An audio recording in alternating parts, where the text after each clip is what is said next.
Moi, j'ai voulu regarder la réalité en face. C'est cela, oui. Je n'ai jamais eu de compte à l'étranger, ni maintenant, ni avant. Ta gueule! Je ne voulais pas qu'on prenne une photo de moi au petit matin, glauque. Je tiens à dire que c'est un mensonge. Les sbroufs, c'est vous! Du calme, camarade! La République, c'est la fermeté dans l'application de la loi. J'hallucine. Mais je sais pas pourquoi tu t'énerves. C'est que les affaires privées se traitent en privé. Je vais vous faire une confidence. Je me lève le matin et je me couche le soir. Tu fermes ta petite bouche, tu me parles de politique.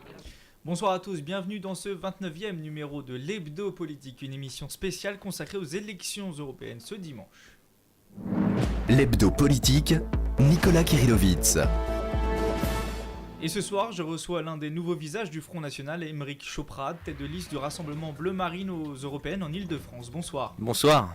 Aymeric Choprade, vous êtes né le 13 janvier 1969, vous avez donc 45 ans, vous avez grandi près de Fontainebleau, aujourd'hui vous partagez votre vie entre la France et l'Autriche où vous vivez et exercez en partie votre métier de consultant international, expert en géopolitique, reconnu et controversé, vous êtes l'auteur de plusieurs ouvrages et notamment Chronique du choc des civilisations, vous y présentez les théories du complot autour du 11 septembre et vous décrivez la naissance d'un monde multipolaire.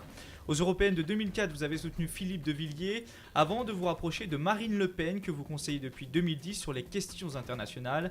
Ces élections européennes sont une première pour vous. D'ailleurs, pourquoi vouloir être sur le devant de la scène après avoir été un homme de l'ombre ? Écoutez, c'est un engagement logique après de nombreuses années de réflexion, notamment sur les questions internationales. Je me suis dit qu'il était temps de passer à l'action politique, de descendre un peu des bibliothèques et des livres et des amphithéâtres d'enseignement pour aller davantage dans l'action politique, tout simplement parce que je constate, comme beaucoup de mes compatriotes, le déclin de la France et je l'ai perçu à l'étranger en particulier. Avec vous, nous aborderons deux sujets, les ambitions du Front National pour ces élections européennes et votre programme. Nous aurons aussi l'occasion au cours de cette émission d'entendre d'autres candidats aux européennes, Pervenche Berès du Parti Socialiste, Alain Lamassoure de l'UMP ou encore Nicolas Dupont-Aignan de Debout la République. L'Hebdo Politique, le Money Time.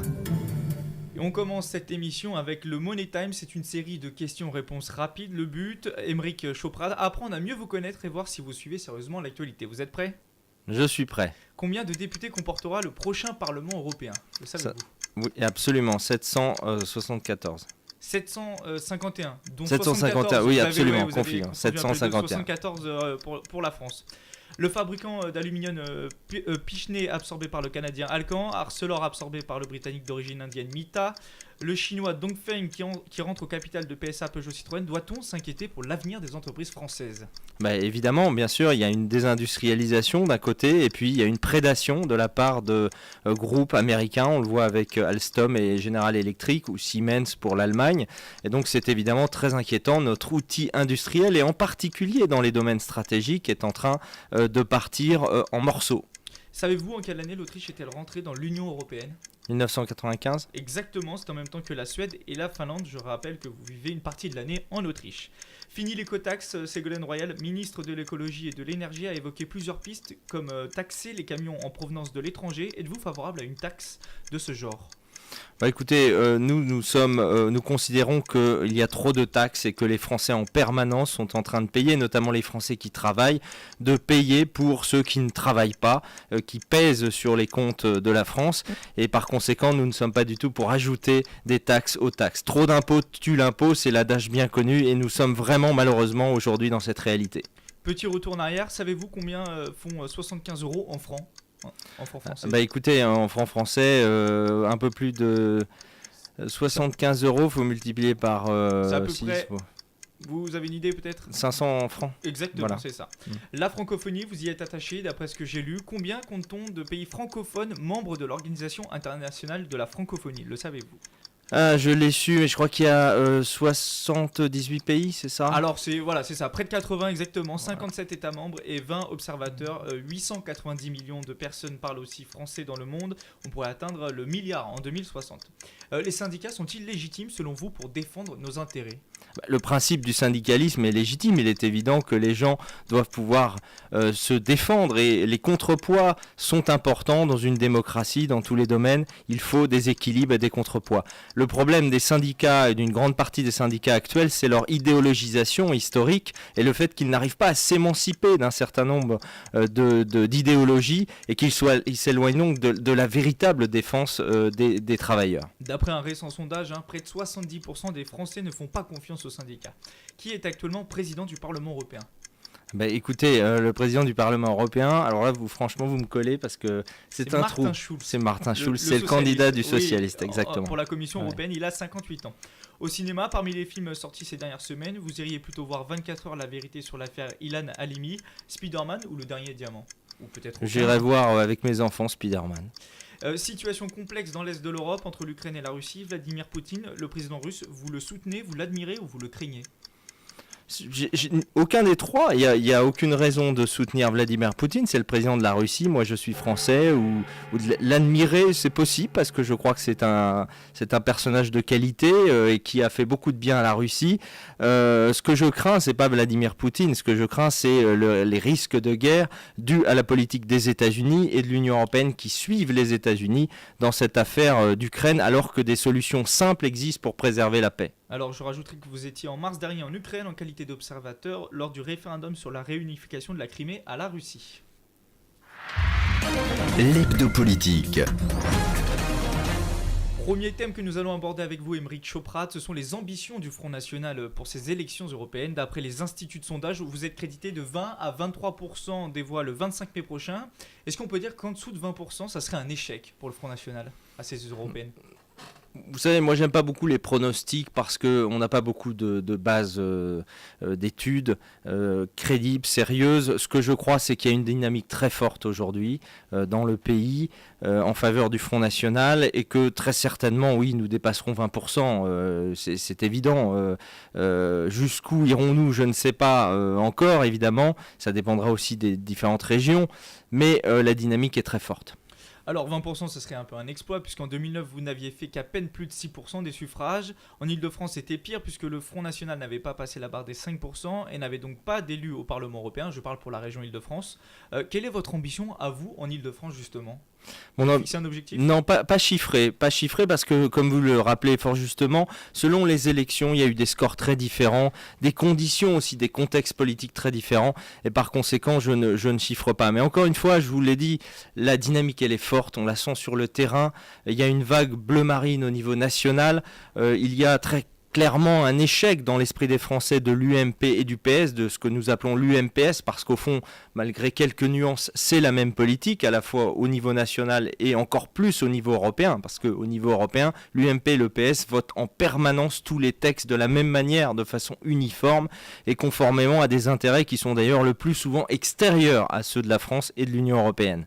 Est-ce que, au-delà du score finalement, est-ce que l'objectif numéro 1 du Front National, c'est d'arriver premier parti sur la question européenne justement ? Est-ce que c'est ça l'objectif ? Oui, c'est l'objectif. L'objectif, c'est d'être premier dans cette élection. Nous pouvons le faire, je crois que nous le ferons. Et je crois que nous aurons un groupe de députés importants au Parlement européen qui nous permettra, avec nos partenaires des différents pays de l'Union européenne, sans doute plus de 10 pays et plus de 10 partis eurosceptiques ou eurocritiques, au sens positif d'ailleurs, de former un groupe important au Parlement européen. Marine Le Pen a déclaré lors de son discours du 1er mai à Paris que si les Français disent non, encore une fois, la seule solution pour le gouvernement sera la dissolution. Vous partagez ce point de vue pour François Hollande, la dissolution du... Écoutez, je crois qu'aujourd'hui, la légitimité du président Hollande est catastrophique. Le niveau d'audience du président Hollande dans le pays est très bas.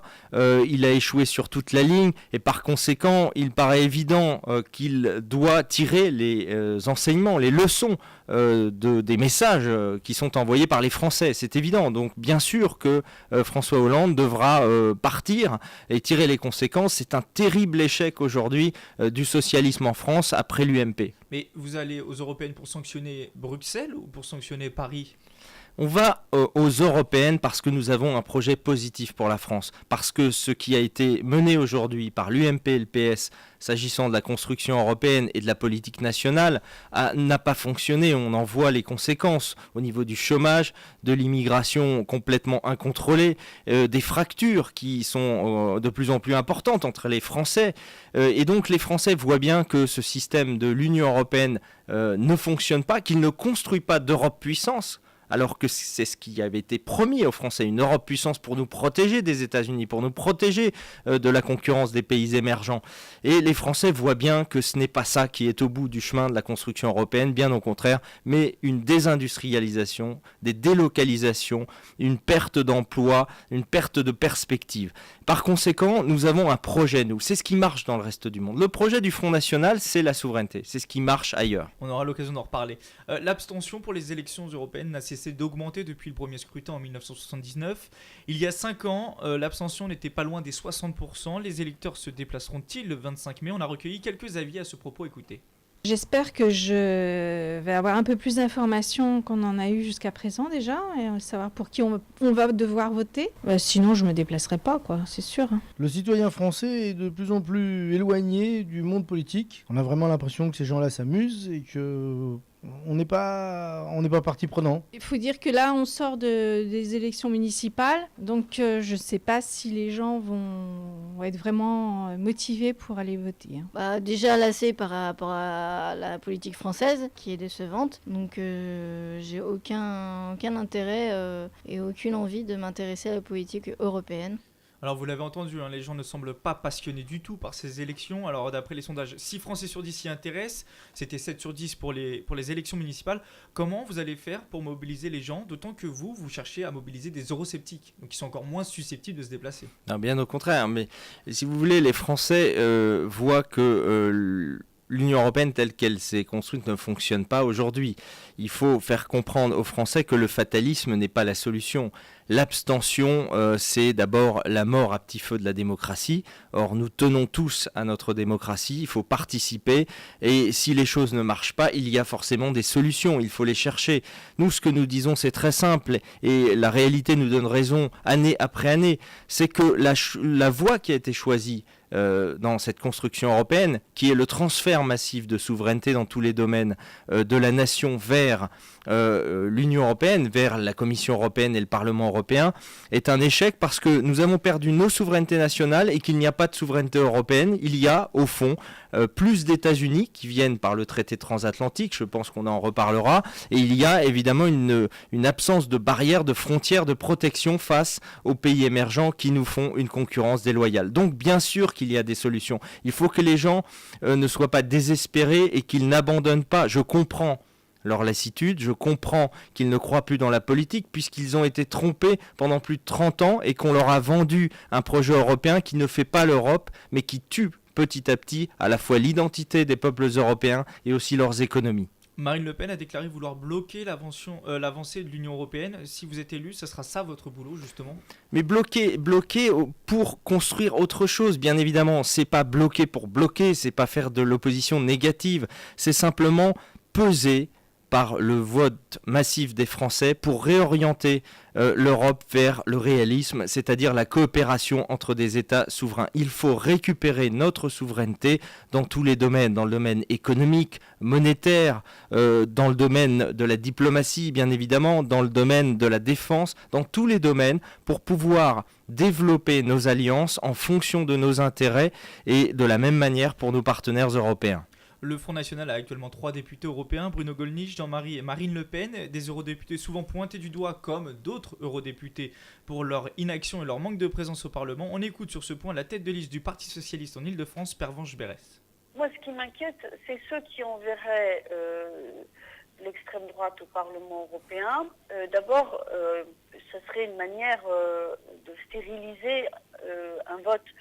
Enfin, je veux dire, Marine Le Pen stérilise le vote des Français, puisque elle n'est pas active au Parlement européen. Vous le savez bien sans doute, elle était membre de la commission que je présidais, la commission emploi et affaires sociales, où nous avons discuté la directive détachement des travailleurs. Et elle aurait pu agir dans le cadre de la commission emploi et affaires sociales. Elle ne l'a jamais fait.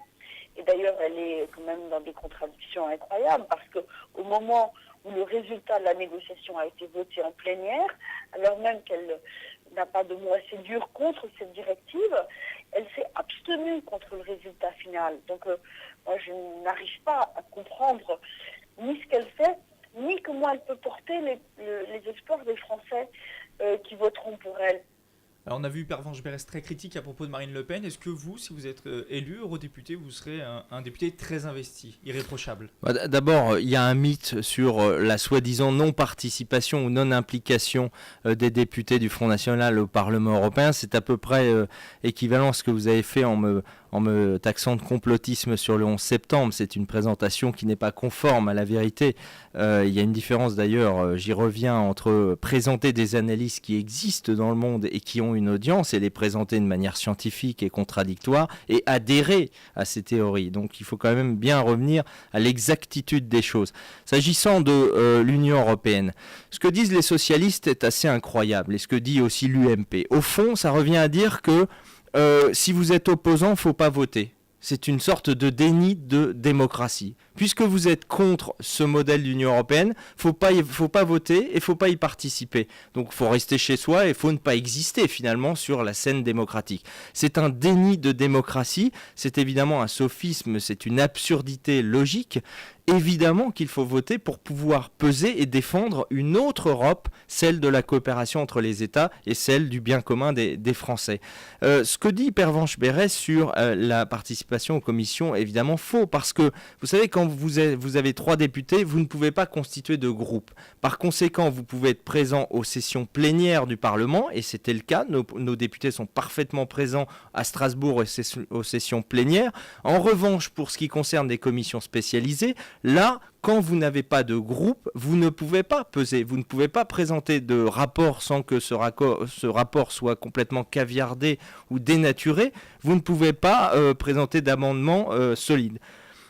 Lorsque nous aurons un groupe, bien évidemment, et ce sera le cas, avec une quinzaine ou une vingtaine de députés, nous pourrons peser dans les commissions spécialisées et faire entendre notre voix. C'est tout l'intérêt pour les Français de voter utile en votant Front National. Vous le dites justement, pour peser, il faut créer un groupe au Parlement européen. Il faut donc réunir 25 eurodéputés de 7 pays différents. Ce groupe d'eurosceptiques, est-ce que ça se fera? C'est sûr? Est-ce que vous pouvez le dire? C'est sûr qu'il y aura un groupe?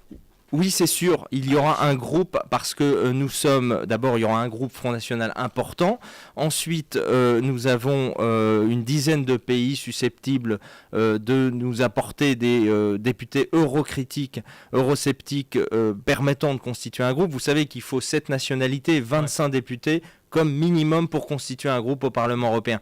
Je considère que le FPÖ autrichien, il y aura un certain nombre d'autres alliés, absolument, qui sont des partenaires anciens. Alors j'ajoute que s'agissant de ces groupes, vous savez, être souverainiste, c'est d'abord être respectueux de la spécificité de chacun de ces groupes, de chacun de ces partis et de chaque modèle national.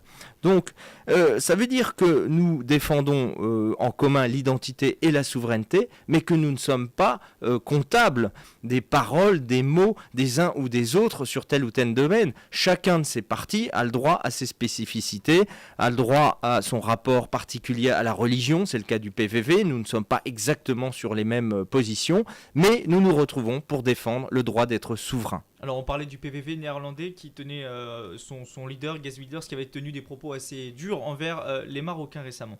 Le parti eurosceptique qui reste de faire le score le plus élevé, c'est le parti pour l'indépendance du Royaume-Uni, l'UKIP. On lui prête jusqu'à 38% des voix outre-Manche, et pourtant ce parti a décidé de ne pas s'allier avec vous pour un groupe au Parlement européen, jugeant que l'antisémitisme est dans l'ADN du FN. Cette décision, c'est une claque pour votre parti? Non, mais pas du tout. Écoutez, Nigel Farage a dit récemment des propos...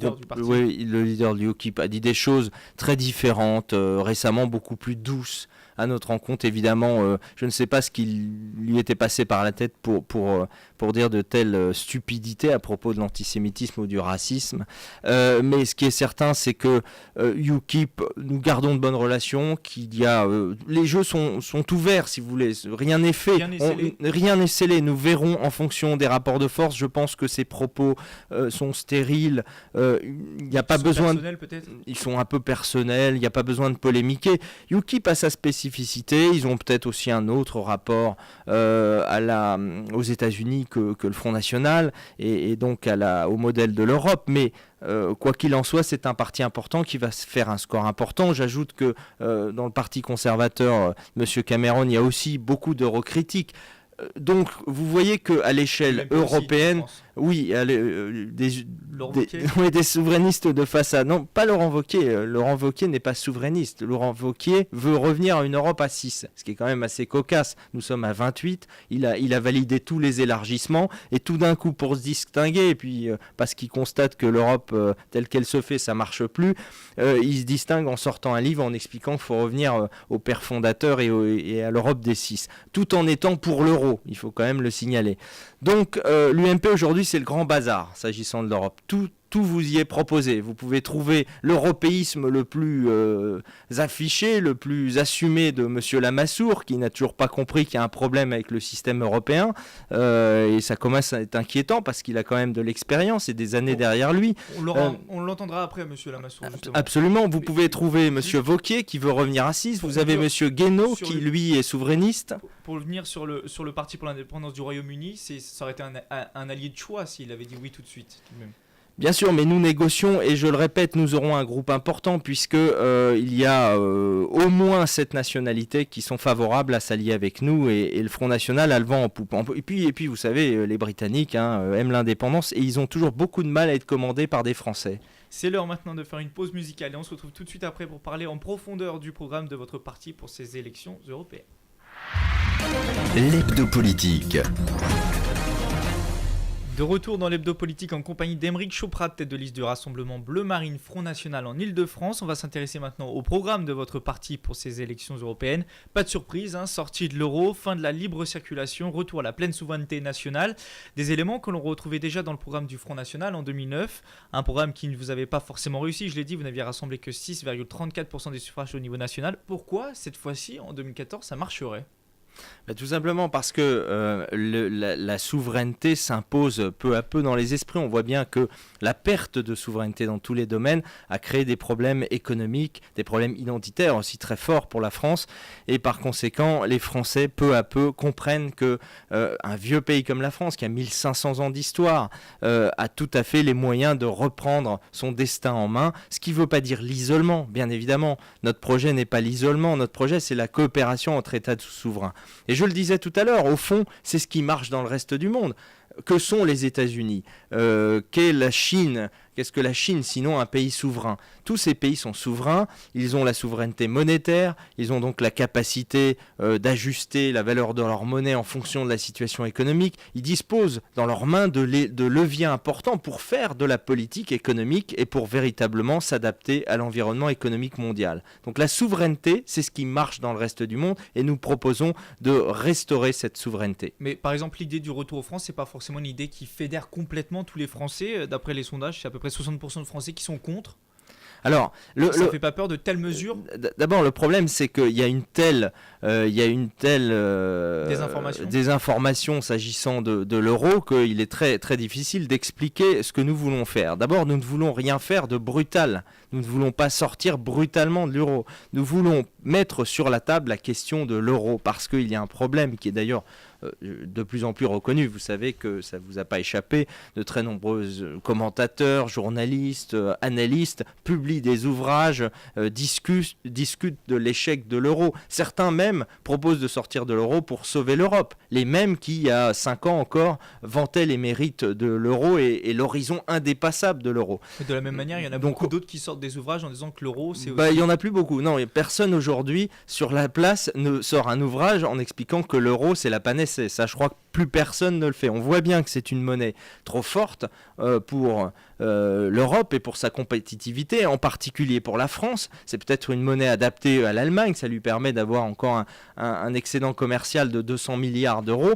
mais pour la France qui a 60 milliards de déficit commercial, c'est une monnaie qui évidemment tue notre compétitivité. Ça n'est pas le seul paramètre, bien évidemment. Nous savons qu'il y a trop de charges sur les entreprises, qu'il y a trop de complexité administrative, qu'il y a de nombreuses causes, mais la cause majeure, la cause première du déclin de notre potentiel économique, de notre économie, de la désindustrialisation qui est plus forte en Europe, qui est plus forte en France que dans d'autres pays de l'Union européenne, puisque le déclin industriel a été plus prononcé ces dernières années en France qu'ailleurs, qu'en Allemagne, au Benelux, que dans d'autres pays, eh bien c'est l'euro. Quand vous proposez de rétablir par exemple la maîtrise des frontières, est-ce que ça veut dire que demain, si on veut aller en Italie, en Allemagne ou en Espagne, il faudra faire une demande de visa ? Mais non, bien sûr que non. La maîtrise des frontières, ça consiste bien sûr à sortir de Schengen, qui est une passoire et qui fait que non seulement l'Union européenne n'arrive pas à l'extérieur à protéger sa frontière, la frontière de l'Union européenne à 28 pays, mais en plus, une fois que l'immigré clandestin est rentré dans un des pays, il est rentré dans tous les pays. Donc il faut sortir de ce principe fou de Schengen qui augmente considérablement les risques d'immigration quand on connaît la pression migratoire qui vient du sud, à travers la Méditerranée, qui vient depuis le Maghreb, qui vient depuis la Méditerranée orientale, avec les révolutions arabes, etc. Il y a une explosion de l'insécurité migratoire dans la région méditerranéenne et par conséquent dans l'Union européenne. Dans ce cas-là, est-ce qu'il ne faudrait pas mieux plutôt renforcer les frontières européennes au lieu de renforcer les frontières françaises ? Non, il y a une agence qui s'appelle Frontex, il y a des outils qui existent et ils ont échoué. L'immigration clandestine a progressé de plus 48% sur la dernière année. Si on reprend sur les 10 dernières années, c'est une explosion cataclysmique de l'immigration clandestine qui vient s'ajouter à l'immigration régulière. Je rappelle à nos auditeurs qu'il y a 200 000 titres de séjour légaux qui sont accordés chaque année, qui eux-mêmes se fondent en grande partie sur le regroupement familial. Il ne s'agit pas là d'une immigration de travail. C'est seulement 20% de ces titres qui concernent l'immigration de travail. Le reste, c'est l'immigration qui est une immigration finalement liée au regroupement familial. Donc la politique migratoire de l'Union européenne et la politique migratoire, la non-politique migratoire de la France, évidemment, ont abouti à des catastrophes que les gens voient et qui empêchent d'ailleurs l'assimilation correcte des Français, des immigrés qui auraient vocation, eux, à rester sur notre sol. Si on se penche sur vos documents de campagne, vous dites que s'il y a du chômage de masse aujourd'hui en France, et la crise, c'est en grande partie à cause de l'Europe, cela veut-il dire que sans l'Europe, aujourd'hui, la France serait sans chômeurs et avec un taux de croissance comme les pays émergents ? Non, bien sûr qu'il y aurait toujours un taux de chômage résiduel, mais ce que nous disons, c'est que d'abord, il n'y a pas de croissance. Dans la zone euro, c'est quand même la zone de croissance la plus faible du monde. Partout ailleurs, je vais prendre l'exemple du Japon. Le Japon a dévalué sa monnaie récemment, en 2012, ça reste la zone de 30%, et ils sont repartis avec 3% de croissance dans un premier temps. Après, ça baisse un peu plus, mais 3%, c'est considérable. Donc, nous n'avons plus de marge de manœuvre. Nous avons transféré la souveraineté monétaire à une banque centrale qui a une politique de l'euro fort qui est catastrophique pour nos exportations et qui va s'aggraver dans le cadre du traité transatlantique, car j'avertis les Français que les négociations pour le traité transatlantique vont commencer en juin 2014, juste après les élections européennes, entre la Commission européenne et le gouvernement national des États-Unis, et que ces négociations vont nous faire passer d'un marché unique européen à un marché unique euro-américain, dans lequel les Américains disposeront d'une monnaie, le dollar, qu'ils peuvent imprimer à souhait en permanence, d'un outil monétaire qui leur permettra toujours de protéger leur compétitivité face à nos entreprises. Je vous propose maintenant d'écouter Nicolas Dupont-Aignan, président de Debout la République, sur sa vision de l'Europe idéale. Il soutient Dominique Jamais en Île-de-France. L'Europe idéale, c'est une Europe qui respecte les peuples et les démocraties, c'est-à-dire que chaque nation peut se gouverner et être maître de son destin, c'est-à-dire contrôler ses frontières, son budget, sa monnaie, ses lois. Et en même temps, c'est un continent où les nations, les peuples travaillent ensemble sur des projets concrets à long terme, c'est-à-dire unissent leurs forces là où ils ne peuvent pas agir seuls. Je prends un exemple, comme on a fait Airbus, on pourrait, dans quantité de domaines, la lutte contre le cancer par exemple, unir nos forces pour peser dans la mondialisation face à la Chine, aux États-Unis, etc. Mais on n'a pas besoin de disparaître soi-même comme peuple pour travailler avec les autres. Alors les candidats de Debout la République ont un programme pour ces européennes très proche de celui de votre parti. Est-ce que c'est gênant ça, d'avoir des partis qui proposent un peu la même chose ? Si M. Dupont-Aignan était sincère, il devrait être au Front National, parce qu'il défend la souveraineté. Absolument, et surtout il travaille pour l'UMP, c'est bien connu depuis très longtemps. Il travaille pour l'UMP, d'ailleurs, Debout la République, il faut le rappeler quand même à nos auditeurs, était allié de l'UMP aux élections municipales. Donc aujourd'hui il se découvre adversaire de l'UMP, mais en réalité c'est un outil périphérique de l'UMP qui sert à empêcher des voix souverainistes d'aller vers le Front National. Et ces voix seront perdues. Ce sont des voix perdues, car ça n'aboutira pas, ça ne donnera pas un député, ça ne donnera rien, ça sert juste symboliquement à essayer de maintenir l'UMP au-dessus du Front National. Donc que M. Dupont-Aignan soit cohérent, qu'il nous rejoigne, qu'il abandonne sa politique personnelle d'égo, il préfère être le numéro 1 d'un micro-parti plutôt que jouer un rôle respectable dans le grand mouvement patriotique national qui est mené par Marine Le Pen depuis des années. C'est regrettable pour lui, c'est regrettable pour les Français, les quelques Français qui se perdront du côté de M. Dupont-Aignan. Alors pour l'instant, le parti de Nicolas Dupont-Aignan est crédité de 2 à 4% des voix seulement. N'y a-t-il pas finalement un côté paradoxal à proposer de telles mesures comme la fin de l'euro, le contrôle renforcé aux frontières, alors que vous le savez, ça sera dur d'avoir la majorité au Parlement européen, même quasiment impossible, et donc de mettre en place ces mesures-là? Alors, il faut faire quoi? Il ne faut pas faire de politique, il ne faut pas être opposant, il faut rentrer chez soi. Non, le principe, c'est quand on défend... Nous sommes en train de convaincre les Français que l'Union européenne, telle qu'elle a été bâtie jusqu'à présent, n'a produit aucune souveraineté européenne et a dépossédé les nations de leur souveraineté. Par conséquent, le pouvoir est nulle part. Ou plutôt il est entre les mains d'oligarchies mondialisées extérieures à l'Europe. Il est de plus en plus entre les mains des États-Unis, et on le voit tant sur le plan géopolitique en Europe avec cet accroissement des fractures et ce danger d'une guerre à l'Est avec la question de l'Ukraine, et du côté économique avec le traité transatlantique. Donc ce que nous disons aux Français, c'est ouvrez les yeux, regardez le monde d'aujourd'hui. C'est un monde fait de souveraineté. Les pays émergents sont souverains, avec des politiques souveraines. Tous ces pays coopèrent bien sûr, appartiennent à des ensembles régionaux dans lesquels les pays sont souverains.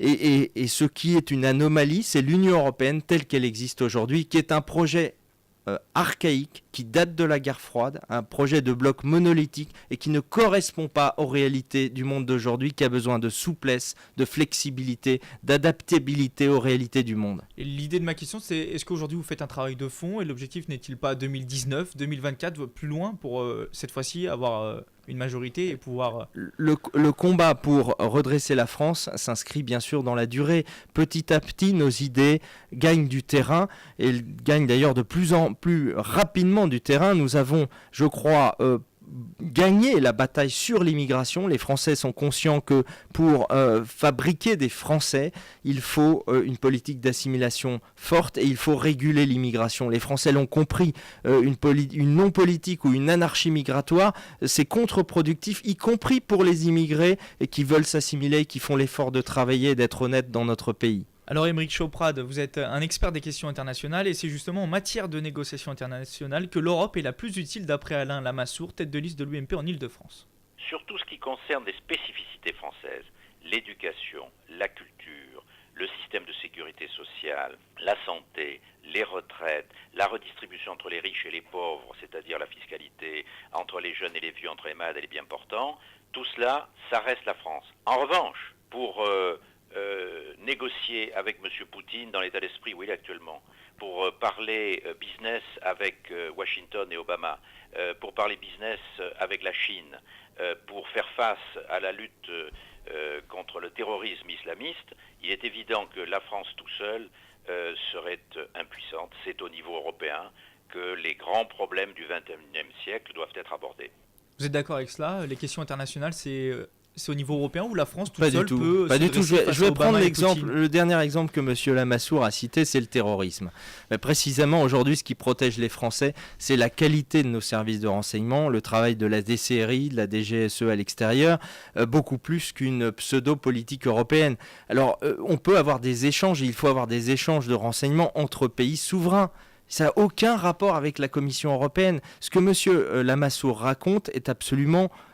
pardonnez-moi l'expression, mais n'importe quoi, parce qu'il a cité des domaines qui n'ont rien à voir avec la Commission européenne. Donc il faut être sérieux et revenir à la réalité. Pratiquement dans tous les domaines, c'est par la souveraineté que nous pouvons régler les solutions. La souveraineté qui dit la coopération entre pays souverains. La souveraineté n'est pas l'isolement, il faut le répéter parce que malheureusement ça fait partie de la propagande de nos adversaires que de faire croire cela. Concernant la crise en Ukraine, vous tenez une position, on va dire, aujourd'hui qui peut paraître originale. Vous préférez condamner le comportement des autorités ukrainiennes plutôt que celui de la Russie. Vous dites même que si rien n'est fait pour protéger les populations russophones, la Russie n'aura d'autre choix que d'intervenir. Bah écoutez, si protéger la paix c'est une position originale, j'assume cette position originale. Oui, je protège la paix. Et la paix, ça consiste à regarder ce que veulent les populations en Ukraine, à l'ouest comme à l'est. La position du Front National, aujourd'hui, j'ose le dire, est la position la plus modérée et la plus raisonnable. Pourquoi ? Parce que nous disons, voilà, l'Ukraine a un déficit d'identité nationale. Il y a des gens à l'ouest qui regardent vers l'ouest de l'Europe, vers l'Union européenne. Des gens à l'est qui sont russophones, qui traditionnellement, historiquement, ont travaillé avec la Russie et qui veulent continuer à travailler avec la Russie. Il faut entendre cette réalité. Il faut donc un modèle confédéral qui permet une autonomie forte à l'est. C'est tout ce que nous disons. C'est le contraire de ce que font les pseudo-autorités, parce que vous avez dit les autorités de Kiev qui sont arrivées par un coup d'État violent. Ce sont des autorités non légitimes soutenues par les États-Unis et par l'Union européenne qui suit les États-Unis dans cette affaire. Cette politique de gribouille de l'Union européenne qui suit les États-Unis est une politique dangereuse. Elle est belliciste. Elle porte les germes de la guerre. Et j'avertis les Français sur le fait qu'à force de provoquer la Russie, nous risquons d'aller vers la guerre. Et nous ne voulons, personne ne veut cela. La seule manière de protéger la paix aujourd'hui, c'est de discuter tranquillement avec la Russie et de trouver une solution équilibré s'agissant de l'Ukraine. N'y a-t-il pas un paradoxe entre le respect des frontières dont vous parliez, le renforcement des frontières et les forces pro-russes qui sont dans l'est de l'Ukraine ? Non mais écoutez, aujourd'hui dans l'est de l'Ukraine, il y a beaucoup de monde d'abord, y compris la CIA. On se demande ce qu'elle fait ici, si loin de ses frontières, la CIA, et si proche des frontières de la Russie. Ce n'est pas la Russie qui a fait glisser sa carte vers l'ouest, c'est l'OTAN qui, depuis 1990, ne cesse de s'élargir, qui a voulu englober l'Ukraine et qui provoque de plus en plus la Russie. Ce que nous disons, dans l'intérêt de la France et dans l'intérêt de l'Europe, c'est que nous avons besoin d'une politique équilibrée sur le continent européen. Ça ne veut pas dire se fâcher avec les Américains, ça veut dire rappeler aux Américains qu'ils n'ont pas à faire la politique de l'Eurasie, de l'Europe et de l'Asie. Ils n'ont pas à se mêler des relations entre l'Union européenne et la Russie. Vous voulez que l'Europe soit une voie intermédiaire entre l'Ouest et l'Est ? Bien sûr, je souhaite que l'Union européenne, avec des pays souverains, et seule la souveraineté permettra cela, puisse trouver un équilibre avec la Russie, qui doit être un partenaire stratégique, énergétique, sur le long terme. L'hebdo politique, Nicolas Kirillovitz. C'est la fin de cette émission. Aymeric Choprade, merci d'avoir accepté notre invitation. Merci beaucoup. Je le rappelle, vous êtes tête de liste du Rassemblement Bleu Marine Front National aux Européennes en Ile-de-France. Vous pouvez retrouver la liste complète des candidats aux Européennes dans notre région sur la page de l'émission sur notre site internet radiosensation.fr. La semaine prochaine à 18h, je recevrai Alexandra Rosetti, nouvelle maire de Voisins le Bretonneux. Bonne semaine à tous. L'hebdo politique sur Sensation. Et voilà, ça vous a plu ? Très bien.